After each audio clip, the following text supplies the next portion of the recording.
ओम नमः शिवाय, ओम नमः शिवाय, ओम नमः शिवाय।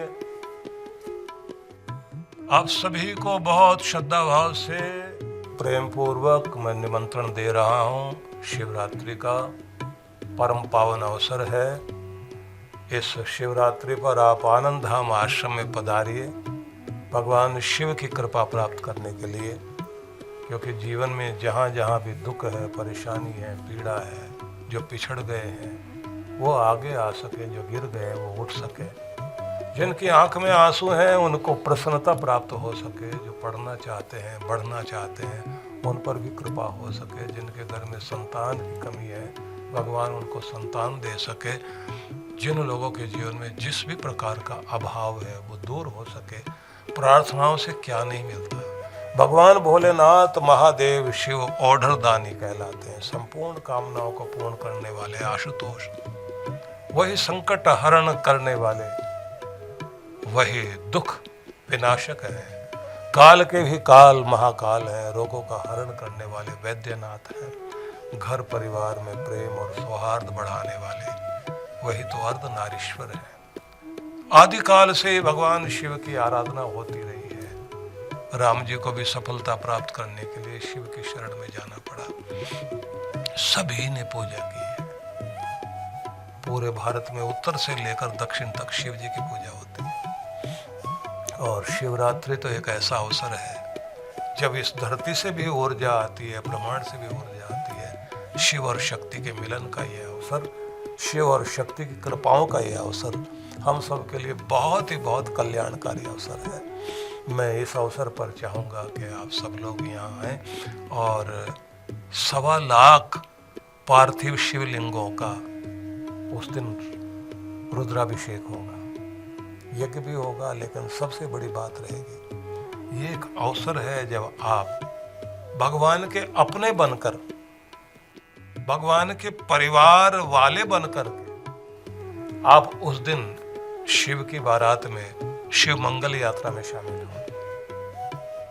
बक्करवाला मोड़ से आनंद धाम आश्रम की तरफ जाने वाली रोड पर हजारों हजारों भक्त गाते हुए, नाद बजाते हुए, अनेक ध्वनियां, अनेक गीत संगीत प्रकट करते हुए आनंद धाम की ओर बढ़ेंगे।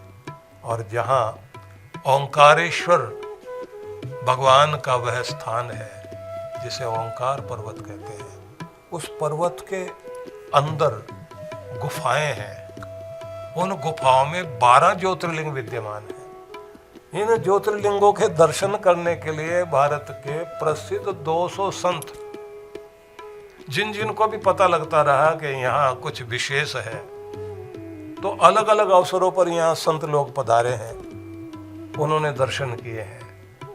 जिनका बहुत नाम है इस समय वो सभी आए हैं।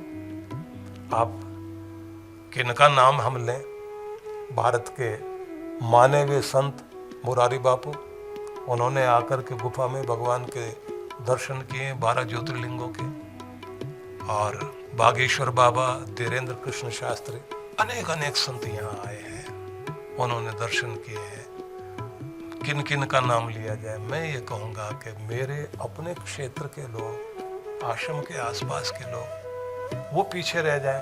ये एक मौका है। देखिए, हमें रोगों से मुक्ति भी चाहिए, गरीबी भी दूर होनी चाहिए, प्रसन्नता जीवन में आनी चाहिए, खुशियाँ हमें मिलें। तो इस समय एक अवसर रहेगा कि आप एक तो इस मंगल यात्रा में शामिल हो, और मंगल यात्रा में आने के बाद में जैसे आप अंदर प्रवेश करेंगे, इस शिव प्रांगण में बैठेंगे, वो समय बहुत अद्भुत होगा।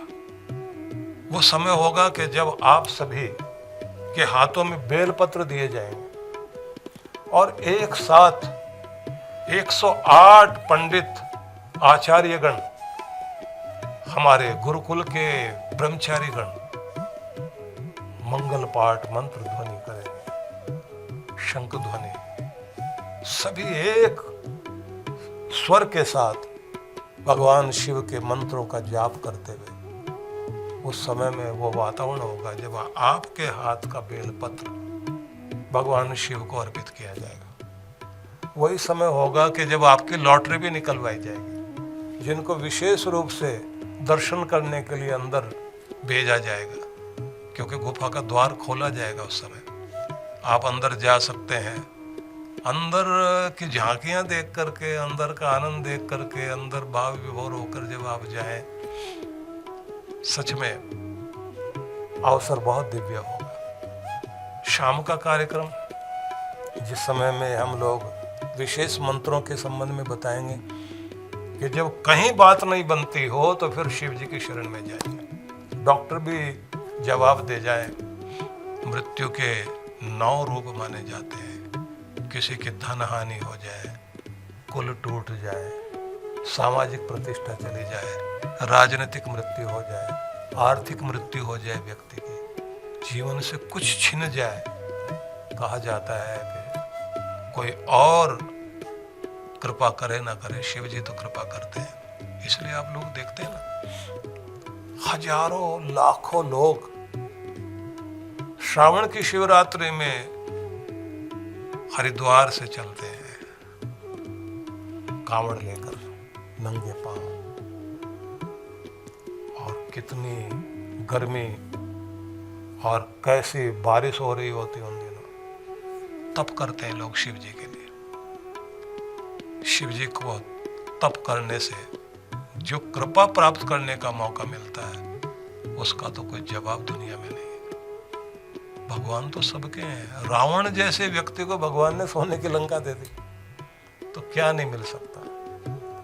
तो वैद्यनाथ भगवान, महाकाल भगवान, केदारनाथ भगवान, विश्वनाथ भगवान, वो जो ज्योतिर्रूप में, ज्योतिर्लिंगों के रूप में यहाँ विराजमान है, इस अवसर पर आप लोग आइए। 4:30 बजे शाम को जो है एक बड़ा सत्संग रखा गया है, जिसमें आपको विशेष मंत्रों के प्रयोग, कैसे कैसे बैठो, कैसे कैसे क्या क्या करो, और कैसे अपनी साधना में आप 40 दिन का अभ्यास, 21 दिन का अभ्यास घर में कर लें तो क्या क्या लाभ होगा, वो सब जानेंगे। और रात्रि का समय रहेगा जब आप आनंद मनाने के लिए गीत भी, संगीत भी, नृत्य भी, आनंद में भाव विभोर हो जाए। आप लोगों के लिए यहाँ से बसें चलाई जाएंगी, जिससे महिला पुरुष सभी लोग बसों में बैठकर अपने घर आराम से जा सके। जो रात्रि में रुकना चाहेंगे उनके लिए भी व्यवस्थाएं की जा रही हैं। और जब आप यहाँ पूजन में बैठे होंगे, सभी लोग, आपके हाथ में बेलपत्र होंगे, आप वो बेलपत्र चढ़ाए जाएंगे भगवान को, और आप भगवान के ध्यान में, जाप में बैठे होंगे। उस समय जलाभिषेक और फूलों की वर्षा आपके ऊपर होगी। उसके बाद आपको प्रसाद दिया जाएगा। वो प्रसाद खुद भी ग्रहण करना, अपने परिवार को भी देना। भगवान करे आप सबका कल्याण हो। ये शिवरात्रि सभी के लिए बहुत बहुत मंगलमय हो। तो मैं आप सभी को निमंत्रण दे रहा हूँ, आप आइए, पधारिए, आपका अपना स्थान है। पूरे देश से लोग आकर के यहाँ लाभ लें और हमारे आसपास वाले लोग वंचित रह जाएं, उचित नहीं होगा। तो आप सब लोगों को आदर पूर्वक निमंत्रण है। शिवरात्रि 15 फरवरी को प्रभात 10:30 बजे से यात्रा शुरू होगी और सवेरे 8 बजे से यहाँ रुद्राभिषेक यज्ञ का कार्यक्रम चलेगा। रात तक ये कार्यक्रम चल रहे होंगे। आप इस यात्रा में शामिल होते हुए और शाम तक के कार्यक्रमों में यहीं रहें, यहीं भोजन प्रसाद सब कुछ ग्रहण करें। छोड़ने के लिए, आपके लिए, महिलाओं के लिए, पुरुषों के लिए, बच्चों के लिए बसें काम करेंगी। तो आइए, आप सबका स्वागत है। अभिनंदन।